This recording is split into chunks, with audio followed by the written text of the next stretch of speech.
네, 한 주간 있었던 가장 핫한 이슈를 골라서 탈탈 털어드리는 시사속고 보이는 라디오 좌우지간에 오신 여러분 환영합니다.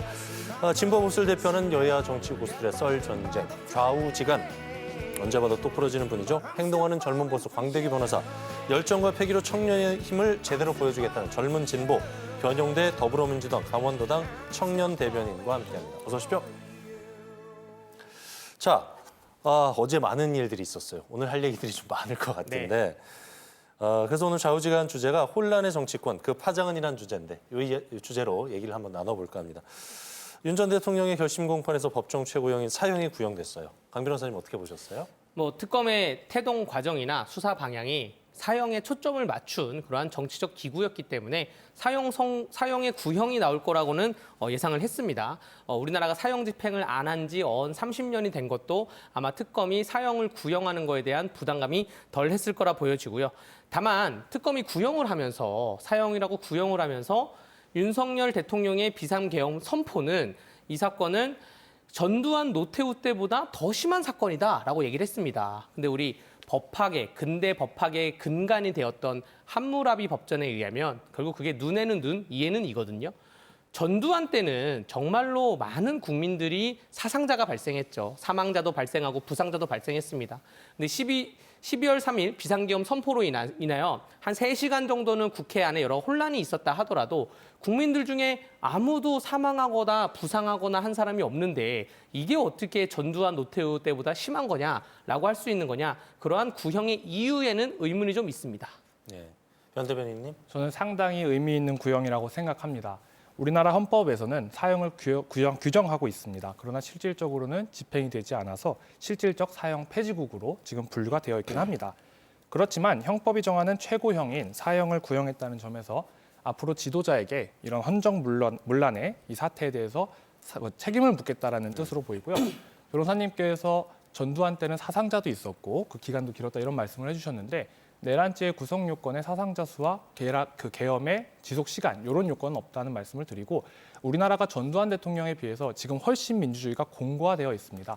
어렵게 세웠던 이 민주주의 공고화, 이 상태를 무너뜨렸다는 점에서 저는 전두환 대통령보다 더 극한형에 처해져야 된다 생각합니다. 구속요건을 말씀하셨는데 구속요건을 검사가 주장할 때는 기소냐 불기소냐를 가지고 구속요건을 논한 거고요. 구형은 일단은 구속요건을 다 충족한 다음에 그 구속요건을 충족한 행위가 과연 양형에 어떠한 것이냐를 반영을 하는 것입니다. 이게 사형을 선고를 할지 혹은 무기징역 구형을 할지 여기에 대해서는 양형 기준이지 구속요건하고 논할 바는 아니라고 말씀드리겠습니다. 당시 민주주의 수준과 지금 민주주의 수준을 반드시 비교해 봐야 된다 생각합니다. 네, 그게 양형입니다. 네. 그렇군요. 윤 전 대통령에 대한 1심 선고가 다음 달 19일 내려지는데 법원이 어떤 결론을 내릴지 관심이 모아지고 있어요. 강 변호사님? 네, 이제 선고가 중요하죠. 네. 구형은 변화가 가능한 검찰의 주장일 뿐이고 선고가 이제 불변한 법원의 판단인 것인데 이 구형은 검찰이 본인들 주장대로 다 할 수 있지만 결국 선고를 할 때는 증거를 다 따져봐야 됩니다. 판결문에 증거를 다 설치를 해야 돼요. 지금 홍장원의 그 꼬부랑 메모 지시를 받았다는 그 메모, 꼬부랑 메모, 혹은 곽종근의 경찰 단계, 특검 단계, 법원 증언 단계 오면서 뒤죽박죽되는 그런 진술, 이런 걸로 과연 한 사람의 목숨을 앗아갈 정도의 사형을 선고할 수 있겠느냐라고 좀 의문이 들면서도 이 내란 우두머리죄 자체가 사형 아니면 무기징역 아니면 무기금고 이 3개 중에 하나를 내릴 수밖에 없거든요. 그렇기 때문에 실질적으로 어떠한 선고를 내리던 그 영향은 비슷하다. 근데 여기서 또 그 구형이나 선고에 대해서 청와대의 입장을 비판을 안 할 수가 없는 게 청와대에서 입장을 아예 안 냈으면 모르겠는데 입장을 내면서 사법부가 국민 눈높이에 맞는 판결을 해주기 바란다라고 입장을 냈어요. 이거 굉장히 반헌법적인 발언이라고 말씀을 드리고요.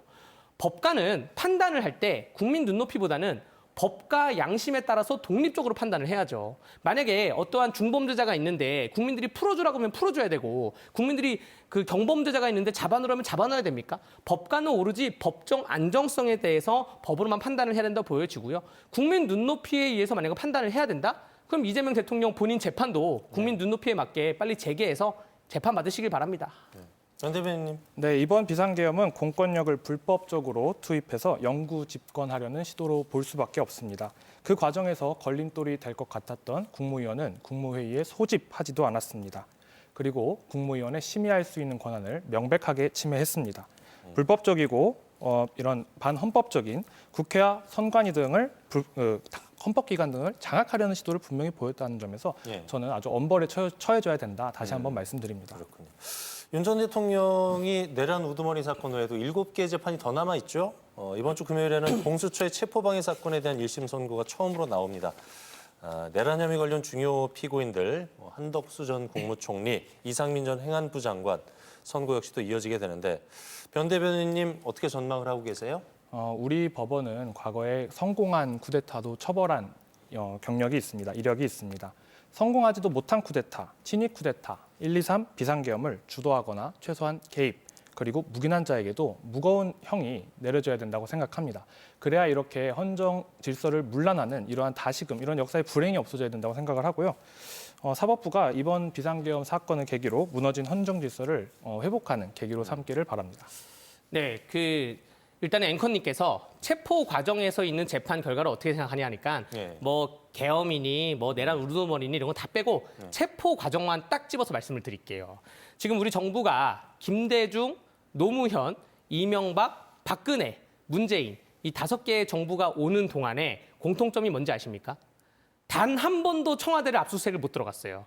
왜 못 들어갔냐? 그 당시에도 검찰이 영장을 받아가지고 법원으로부터 영장을 받았습니다. 영장을 받아서 영장을 집행하려고 청와대를 들어가려는 시도를 5개의 정부에서 한 50번 정도의 시도가 있었습니다. 단 한 번도 청와대를 들어가지 못했어요. 왜냐하면 형사소송법 제110조에는 제가 그대로 읽어드릴게요. 형사소송법 제110조에 군사상 비밀을 요하는 장소는 그 책임자의 승낙 없이는 압수 또는 수색할 수 없다라고 돼 있어요. 예. 청와대나 또 용산 대통령실은 군사상 비밀을 요하는 장소이기 때문에 이거는 뭐 김대중, 노무현 다 똑같습니다. 그때도 못 들어갔던 이유가 경호처장의 승낙이 있어야 들어올 수가 있는 거예요. 판사의 영장보다 법이 더 우선됩니다. 그렇기 때문에 이 법이 있기 때문에 그 영장 집행을 못하기 때문에 못 들어온다는 말씀을 드리는 것이고요. 이 법에 따라서 이제 판단을 내릴 건데 재판부가 이 법의 해석 조항을 근데 판사의 영장이 이 법이 있지만 특수한 사항에 대해서는 청와대를 압수수색할 수 있다. 가서 들어가서 아무나 체포할 수 있다. 이 형사소송법 110조에 군사사 기밀을 요하는 장소가 요건이 맞지 않다라고 하면 그러면 이재명 정부가 잘못해도 들어가서 체포해 올 수 있는 거예요.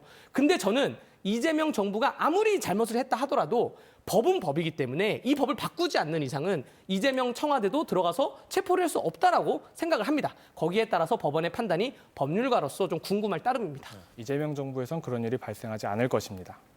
그렇군요. 그걸 어떻게 장담하시죠? 본인 재판도 지금 안 받고 있는데. 예, 알겠습니다. 네.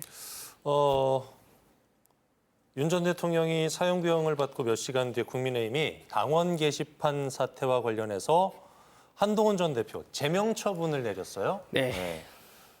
당원 자격을 이제 박탈하는 네. 이게 중징계잖아요. 네. 변호사님. 근데 한 전 대표는 윤리위의 제명 결정은 또 다른 계엄이라면서 이번 계엄도 반드시 막겠다 이렇게 밝혔어요. 네. 어떻게 보고 계세요, 강 변호사님? 뭐 이 주제만 가지고 제가 1시간을 얘기할 수가 있습니다. 짧게 네, 줄여주세요. 짧게 말씀드릴게요. 예, 예. 그러니까 강선우가 공천 헌금을 받았냐 안 받았냐, 김병기가 갑질을 했냐 안 했냐, 예. 장경태가 성추행을 했냐 안 했냐, 한동훈이 게시판에 글을 썼냐 안 썼냐, 이거 다 똑같은 문제거든요. 이 공통점이 뭐냐? 당의 윤리위원회를 넘어서서 형법상 불법행위예요. 그렇기 때문에 이 성추행 문제든 혹은 공천헌금 받은 것도 다 불법행위이기 때문에 윤리위의 권한을 이미 넘었습니다. 그렇기 때문에 제명 조치를 할 수밖에 없다는 말씀을 드리고요. 한동훈 전 대표 같은 경우에는 당무감사위에서도 질문지를 보냈고 당 윤리위에서도 소명 안 하고 질문지를 보냈는데 한동훈 전 대표 뭐라 그러고 있습니까? 민주주의를 지키겠습니다. 그런 말만 하고 있고 정확한 소명조차를 하지 않고 있고요. 법정 대응을 하겠냐는 기자들의 질문에는 또 민주주의를 지키겠습니다. 비상계엄 뭐 이탄입니다. 이런 얘기만 하고 있어요. 법정 대응을 하면 본인의 이 과실이 드러나니까 그러한 대응을 못한다 보여지고요. 가장 나쁜 행동이 뭔지 아십니까? 본인이 당대표 시절에 이 문제가 터졌어요. 그래서 당에서 사고를 하는 그 변호사들한테 수사기관에 가가지고 우리 당 괜찮으니 수사 안 하셔도 돼요. 이런 행동을 했다는 거예요. 회사의 대표가 본인의 회사 자금을 횡령을 했어요. 피해자가 회사죠. 피해자가 지금 이 사건에서는 당 사무처입니다. 근데 회사 변호사를 보내가지고 우리 대표가 횡령한 거는 우리 회사는 아무 불만이 없으니 수사 안 하셔도 됩니다. 이게 얼마나 큰 죄입니까? 이거는 제명을 넘어서가지고 형사처벌, 형사수사가 이어져야 된다고 생각을 합니다. 대변인님, 네. 남의 집 얘기긴 한데 일단 우리 집 얘기도 좀 나왔어요. 김병기 의원 네. 얘기도 나오고 어떻게 반박하시겠습니까? 일단 국민의힘은 자꾸 새벽에 특이한 결정을 좀 내리는 것 같고요. 아무튼 한동훈 전 대표에게는 계엄과 비슷한 충격일 것 같습니다. 네. 대표 임기 중에 쫓겨나서 어렵게 정치 생활을 이어가고 있는데요. 한동훈 대표를 보면 좀 짠하다는 생각도 들기도 합니다. 그러나 당시 계엄을 혼자 막은 것처럼 또 이야기하더라고요. 오늘 보니까. 근데 당시 본인이 당대표였던 국민의힘은 그때 본회의장에 18명 남짓 있었습니다. 그래서 혼자 다 했다는 그런 말씀도 좀 그만하셨으면 좋겠고요. 무쪼록 선례를 살펴보면은 국민의힘에서 배신자 프레임은 곧 정치적 사망과도 같았습니다. 아무래도 국민의힘에서 정치적 재기를 도모하기는 어려울 것 같고 그나마도 다른 정치 세력과 연대하기에도 좀 어려워 보이고 그리고 독자적인 신당을 창당할 정도의 조직도 어렵지 않을까 싶습니다. 그래서 좀 아무쪼록 한동훈 대표의 무운을 바랍니다. 네, 일단은 새벽에 국민의힘이 결과 발표를 했다는 것에 대해서 반론을 좀 드리자면 저도 국민참여재판 같은 것을 할 때 아침 9시에 재판이 시작하는데 네. 새벽 1시, 2시에 끝난 경우도 있어요. 예. 그리고 저도 많은 징벌위, 또 윤리위, 징계위원회 공공기관에 들어갑니다. 우리가 한 건을 가지고 한 7, 8시간을 토론을 합니다. 그래서 결정이 나오는 건데 이것도 이 윤리위도 한 6시간 이상을 토론을 했다는 거 아니에요. 그래서 토론하자마자 바로 발표를 했기 때문에 시간은 전혀 중요하지 않다. 정무적으로 봤을 때도 전혀 중요하지 않다는 말씀 드리겠습니다. 국민의힘 원로들이 오세훈 시장 만나서 한동훈 네. 전 대표 징계할 경우에는 좀 네. 흔들리지 않겠느냐 우려를 표했는데 국민의힘 소장파 의원들이 한 전 대표 징계 결정과 관련해서 당 지도부하고 최고위원회 재고를 촉구를 했어요. 일단 이번 제명 결정으로 글쎄요, 내용이 좀 커질 것 같다는 생각이 지배적인데 네. 강 변호사님 어떻게 보세요? 저는 내용이 전혀 없을 거라는 결론부터 말씀을 드리고 싶습니다. 전혀 없어요? 네, 전혀 네. 없습니다. 이 내용이라는 거는 어떠한 두 관계가 대등하거나 둘 다 잘하거나 둘 다 못했을 때 평가할 때 내용이고요. 한동훈 제가 말씀드렸다시피 한동훈 전 대표 불법행위 저질렀잖아요. 장동혁 전 대표랑 자꾸 싸움을 붙이는데 장동혁 전 대표 아무것도 안 했어요. 근데 무슨 내용이냐는 전 생각이 들고요. 당에 원로 계신 분들은 지금 야 그래도 우리 식구니까 봐주자 이거인 거고 당의 청년 정치인들은 우리 식구건 남의 식구건 잘못된 거는 잘못했다고 해야 되지 않냐라는 그러한 사고인데 이거는 우리 시청자 여러분들이 과연 누구의 말이 맞냐 판단을 해주실 것 같고요. 한동훈 대표 쫓아내면 당의 내용이 발생한다. 황교안 대표도 당대표하고 나갔습니다. 아무런 내용이 없었어요. 그냥 잘 굴러가고 있다는 말씀을 드리고 싶고요. 마지막으로 많은 이제 한동훈계 분들이 장동혁 대표가 결정해라. 윤리위 결정 다시 뒤집어라라고 말씀하시는데 윤리위는 판사예요. 당무감사위가 검사 역할이고 판사가 결정한 거를 대통령이 뒤집습니까? 그렇지 못해요. 행정부와 사법부는 엄연히 다르게 있습니다. 판사가 결정한 거를 그냥 그 대통령에 있는 행정부가 교도소 집행을 할 수가 있는 것이죠. 장동혁 대표가 어떻게 뒤집을 수도 없는 그러한 구조인데 만약에 당 윤리위가 결정한 거를 당 대표가 자기 마음대로 뒤집는다? 이거야말로 민주주의가 아니라 독재인 거죠. 그렇기 때문에 지금 한동훈 대표의 이러한 일련의 윤리위의 결정이 있다 하더라도 내홍이 될 리는 없고요. 한동훈 대표가 근데 10일간의 지금 기간을 줬어요. 장동혁 대표가. 한동훈 대표가 거기에서 아까 양형을 말씀드렸잖아요. 양형을 판단하려면 우리 가족이 잘못한 게 맞다. 내가 잘못한 게 맞다. 그 이유는 이렇다. 다시는 안 그러겠다. 근데 지금 한동훈 대표는 익명 게시판에 글 쓴 게 무슨 죄입니까? 익명 게시판 글 쓴 거 죄 안 돼요. 1,600건을 쓰니까 죄가 되는 거죠. 그런 말씀을 좀 드리겠습니다. 네. 대변인님 어떤 의견 주시겠습니까? 황교안 대표가 나가고 내용이 없다고 말씀하셨는데 지금 국민의힘 황교안 대표 전 대표 때문에 내용 있지 않습니까? 없는데요. 한동훈 대표가 나가도 저는 분명히 내용이 생길 거라는 말씀 이낙연 먼저 대표 드리고요. 나갔을 때 지금 내용이 있습니까? 비슷한 거예요. 말씀드릴게요. 네. 서울 선거는 다른 선거보다는 부동층과 중도층의 영향을 많이 받는 선거입니다. 그래서 스윙보터의 중요성을 누구보다 잘 아는 오세훈 시장이 그런 언급을 했다고 생각하고요. 오세훈 시장 이외에도 나경원 등의 다른 후보가 거론되고 있는데 오세훈 서울시장이 지금 한동훈 전 대표를 감싸면서 당에서 경선을 좀 이길 수 있을까라는 생각이 듭니다. 후보 선출도 지역마다 다르게 가져간다는 유동적인 룰을 운영하겠다라고 지금 국민의힘이 발표하고 있는데요. 그 룰을 정하는 분이 지금 나경원 의원이시거든요. 그러니까 본인이 지금 선수로 뛰겠다라고 지금 사람들이 예측을 하고 있는데 본인이 룰을 정하고 있는 위치에 있어요. 이렇게 되면은 유리한 경선을 본인이 설계했다라고 의심받을 수밖에 없고 그 경선 이후에 내용이 분화될 수밖에 없다라는 생각을 합니다.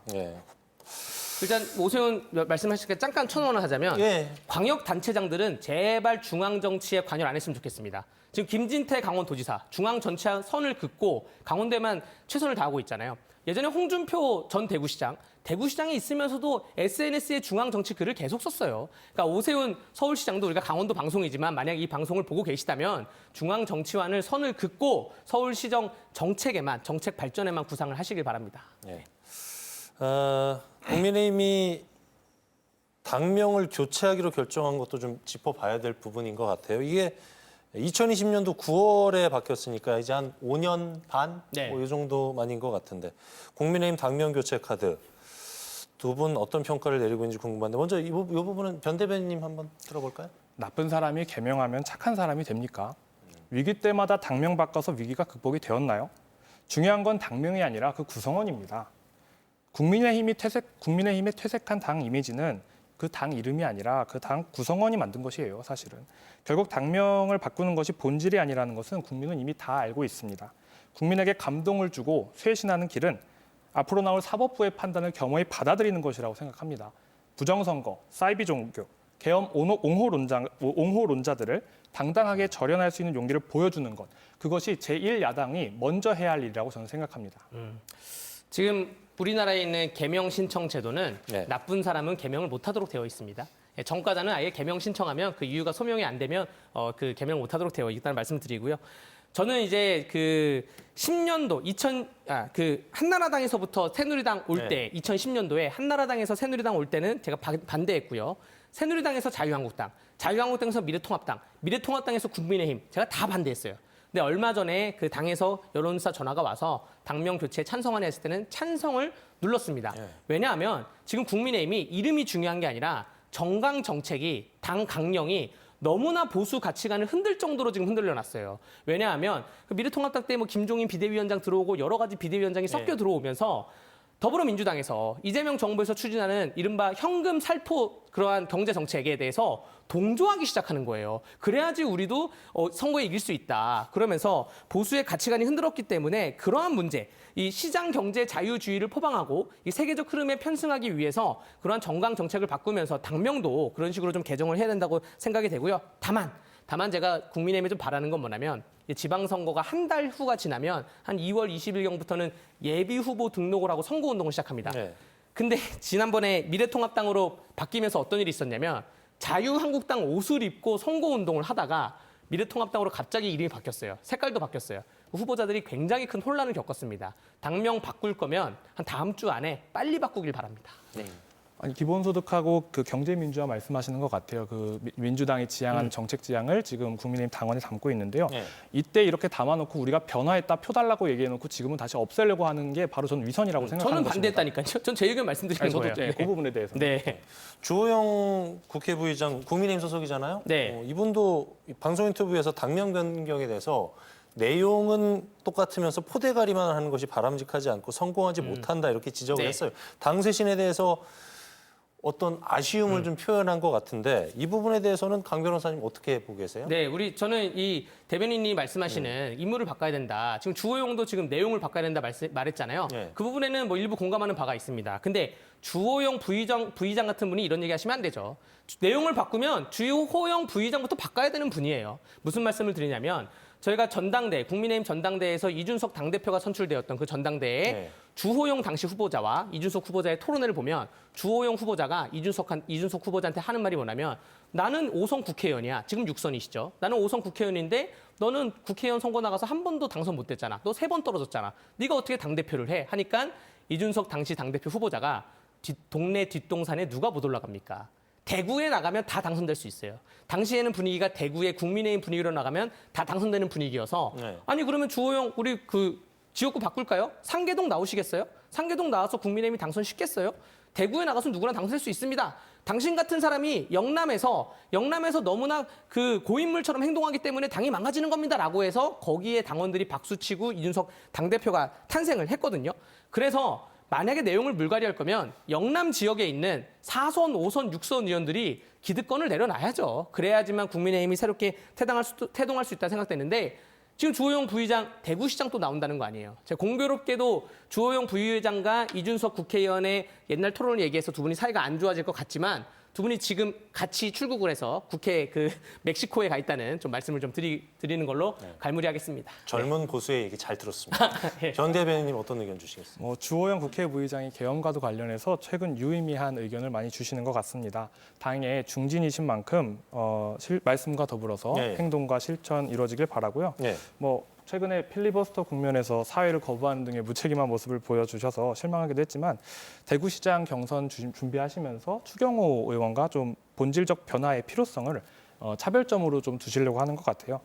국고 보조금을 받는 정당인데 로고와 그 당명 디자인하고 곳곳에 새로 입힐 비용으로 쇄신과 혁신의 방향을 고민했으면 좋겠습니다. 저쪽 남의 집 얘기해봤으니까 이제 우리 집 얘기도 좀 해야 될 것 같은데 김병기 의원 여전히 버티고 있단 말이죠. 네. 당 윤리심판원이 공천원금 묵인 여러 가지 이제 의혹들이 이제 나오고 있는데 김병기 의원 제명하기로 결정을 했는데 김 의원이 재심을 청구했어요. 반발을 하고 있는 모양새. 버티기로 보이기는 하는데 어떻게 보고 계세요, 대변인님? 네, 저는 나쁜 정치라고 생각합니다. 예. 이미 김병기 의원에 대한 판단은 국민과 당원이 모두 끝냈다라고 생각을 하고요. 예. 정치는 생물성을 갖고 있는데 지금 징계 시효를 논하면서 재심을 신청했는데 예. 이 부분은 국민 눈높이와 정서와 너무 동떨어진다라는 생각이 들고요.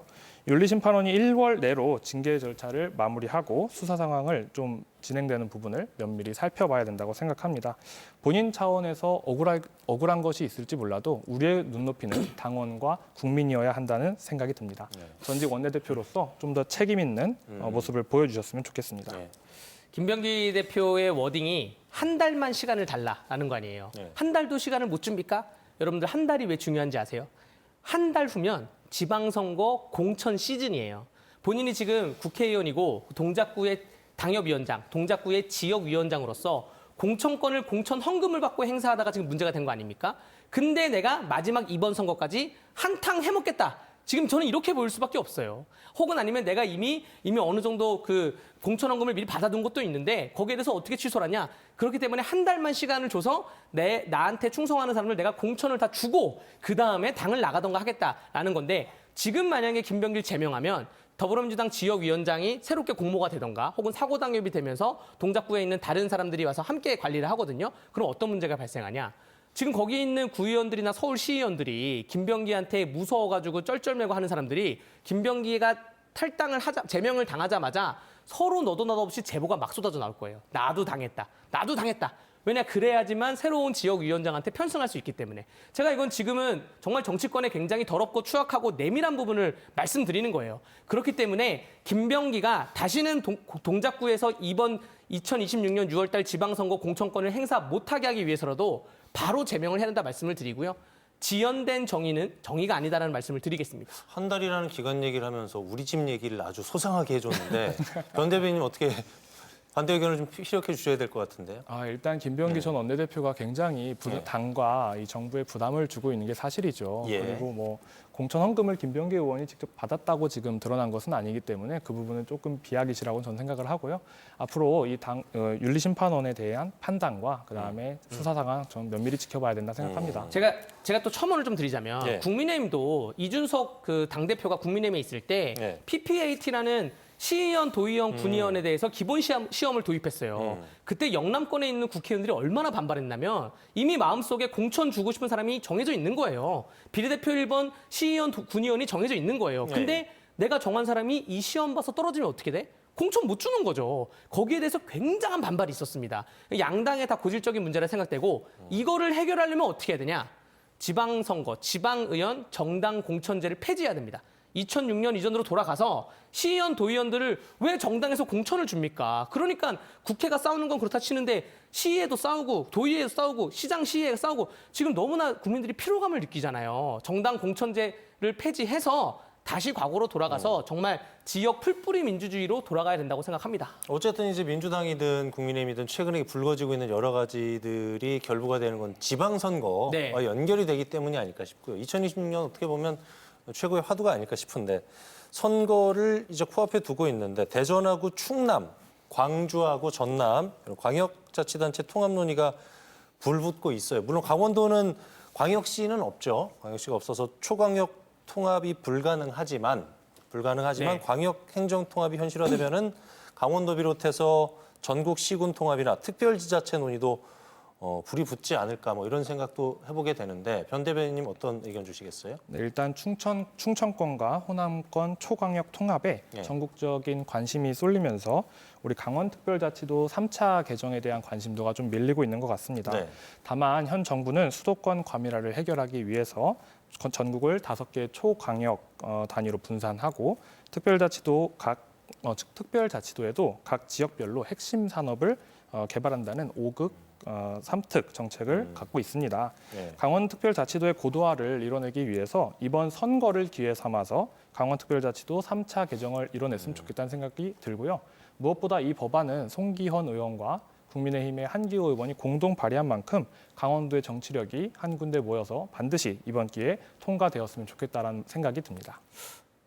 네, 지금 뭐 다른 시군 통합 얘기하시는데 특별자치도법 얘기하셔서 저는 다른 시군 통합 논의만 딱 말씀을 드리자면 대통령이 되고 나서는 뭔가 상징적인 역사적인 뭔가 일을 하고 싶나 봐요. 그게 사실 그 대통령의 시대 정신에 드러나는데 뭐 노태우 대통령의 범죄와의 전쟁이나 김영삼의 뭐 하나의 해체, 뭐 혹은 금융실명제 뭐 등등 해가지고 쭉쭉쭉 뭐 노무현 대통령의 혹은 정보 공개와 뭐 쭉쭉쭉 있죠. 근데 저는 이거를 왜 지금 하는지 모르겠어요. 그리고 왜 이렇게 빠르게 진행하는지 전혀 모르겠습니다. 지금 세종시로 국회가 이전하고 세종시로 대통령실이 이전하는 거는 2000년대부터 2004년까지의 많은 법이 올라와서 제가 2006년, 7년까지 토론을 거쳐가지고 결정된 문제거든요. 근데 왜 이렇게 행정통합을 강력하게 드라이브를 거는지 여기에 어떠한 시대 정신이 있는지 이재명 정부를 뭘 하고 싶은지 아무런 이해가 안 되고요. 이걸로 인해서 강원도에 미칠 영향은 두 가지입니다. 하나는 지금 대전하고 충남이 통합하고 광주하고 뭐 전북이 통합하게 되면 거기로 예산 쏠림 현상이 납니다. 전 국가의 예산은 한정돼 있는데 지역에 배분하는 예산이 한정돼 있는데 다른 지역으로 예산이 쏠림이 가면서 강원도 예산이 좀 미비해질 거라는 우려가 하나가 있고요. 두 번째는 야, 광역은 통합했는데 기초는 통합 못해? 이런 논리가 발생합니다. 그래서 광역을 통합을 했잖아요. 그럼 기초를 통합하는데 기초 통합에는 인구 소멸 지역 우선으로 통합을 합니다. 강원도가 거의 1순위예요. 강원도 18개 시군이 통합이 됩니다. 그런데 만약에 서울에 있는 강남구와 동작구를 통합하고 서울의 도봉구와 강북구를 통합하면 이거는 문제가 안 돼요. 네. 거기는 지하철과 버스로 연결이 돼 있거든요. 네. 근데 우리 영월하고 정선을 통합해봐요. 그러면 행정청이 어디로 갈지 모르는데 우리 어르신들이 강원도의 어르신들이 모바일 서비스를 즐기지 못한 상태에서 서류 하나 떼려고 2시간 이상을 버스를 타고 가서 떼오고 오던가 이러한 일이 발생합니다. 그래서 이거를 마냥 박수를 칠 건 아니고 이거 왜 이렇게 빠르게 가냐, 신중하게 가자. 여기에서 강원도는 어떤 여파가 있을 것이냐 좀 정치권에서 논의를 좀 해봐야 된다고 생각합니다. 강원특별법 3차 개정안이 표류하고 있는 이유에 대해서는 어떻게 분석하고 계세요? 짤막하게. 그거는 여당 정부의 책임이죠. 지금 17개월 이상의 근데 여기서 걱정되는 거는 뭐냐면 우상호 정무수석의 이벤트로 전락될 가능성이 높습니다. 우상호 정무수석이 내가 도지사 선거 나온다면서 이 문제를 해결해주고 네. 통과시켰습니다. 이러한 강원도의 특별 수건 사업이 한 개인의 민주당 후보자의 어떠한 이벤트 속으로 전락하지 않기만을 바라겠습니다. 변 대변인님 어떤 의견 주시겠어요? 지금 도지사님이 국민의힘 출신이시고 그리고 국회의원도 국민의힘 출신이 압도적으로 많다는 말씀을 드리고요. 정치력을 좀 발휘하지 못했다. 오선 중진이 지금 구치소에 있지 않습니까? 정치력을 발휘하지 못했다고 볼 윤석열 수밖에 정부 없는 때 1차, 2차 재정안 빠르게 통과됐잖아요. 이재명 정부 되고 나서 아직 상임위에 올리지 못했어요. 본회의에 통과되는 게 정부 여당의 문제인데 왜 국민의힘 탓을 하고 있습니까? 우상호 정무수석 얘기 나왔으니까 우상호 청와대 정무수석은 9일이었죠? 광주하고 전남 지역 일부 국회의원들한테 행정통합은 선거용이 아니다. 이런 날과 함께 강원도지사 출마 의사를 밝힌 것으로 전해졌어요. 강 변호사님 어떻게? 네, 오늘 생각하십니까? 그 민주당 강원도 신년 할애는 나타나지 않았어요. 아마 신년 할애 나타나면 저러한 민감한 질문이 언론사로부터 속출될 것 같기 때문에 나타나지 않았다고 생각이 되고요. 아마 출마 의사에 대해서 솔솔 나오고 있는데 조만간 말씀드렸다시피 공개적으로 발표를 할 거고 그 와중에 제가 또 우려한 거를 재차 말씀드리면 강원특별자치도법 3차 개정을 이벤트로 만들지 말라는 말씀을 드리겠습니다. 네. 네, 변 대변인님. 지역 소멸 위기에 대응하고 있는 정부의 모습을 잘 설명하고 있다고 생각을 하고요.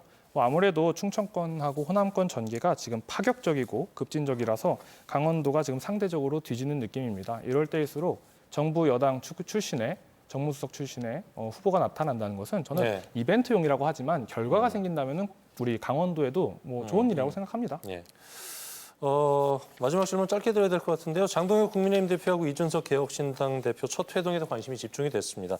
대장동 항소 포기, 통일교 유착, 민주당 공천비리 의혹에 대해서 진상규명을 위한 특검 도입에 협력하기로 했는데 양당의 특검연대가 어떤 의미가 있을까요? 짧게 좀 부탁드릴게요. 대한민국 정치 역사 속에서 항상 야당들은 공조를 해왔습니다. 근데 지금 여기에 조국혁신당이나 다른 당은 참여를 안 하고 있는 것이고요. 선거 연대로까지는 이어지진 않겠지만 어떠한 개혁신당과 국민의힘이 야당이 연대를 하면서 이재명 정부의 실정에 대해서 대장동 항소폭이나 혹은 통일교 관련 문제에 대해서 주장하는 것은 지금 현재에는 굉장히 큰 의미가 있다라고 생각이 됩니다. 연 대변인님. 일단 수사가 이루어지고 있고 수사 초기 단계입니다. 그래서 봐주기 의혹이 아직 제기된 게 없지 않습니까? 추후 좀 더 김경 서울시의원 굉장히 봐주고 있죠. 네, 말씀하세요. 끊어서 죄송합니다. 윤석열 정권 때처럼 대놓고 봐주기, 대놓고 방패 이런 거 아니라면은 특검은 정치 공세라고 생각합니다.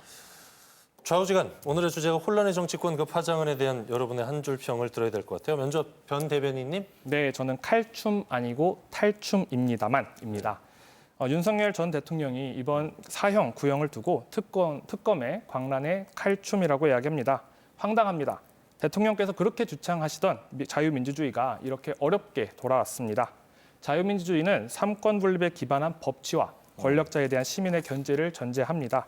끝끝내 권력 분립과 시민의 견제를 견디지 못해 영구 집권을 꿈꾼 대가로 받은 구형입니다. 예. 비로소 자유민주주의의 회복이며 이를 환대하는 시민의 탈춤입니다. 네. 강 변호사님 한 줄 평하고 30초 정도 부연 설명 듣겠습니다. 네, 김병기나 한동훈이나 강선우나 양당 모두 피의자 혹은 범죄 예정자, 범죄의 혐의가 굉장히 짙은 자는 제명하고 새 출발하자. 사실 범죄 혐의가 굉장히 짙은 자가 청와대에도 계시는데 새 출발을 못한 거라고 생각이 되는데 이번에야말로 양당 모두가 우리가 다 덜어내고 정말로 새롭게 출발하자는 의미에서 한 줄 평을 저렇게 설정을 했습니다. 네.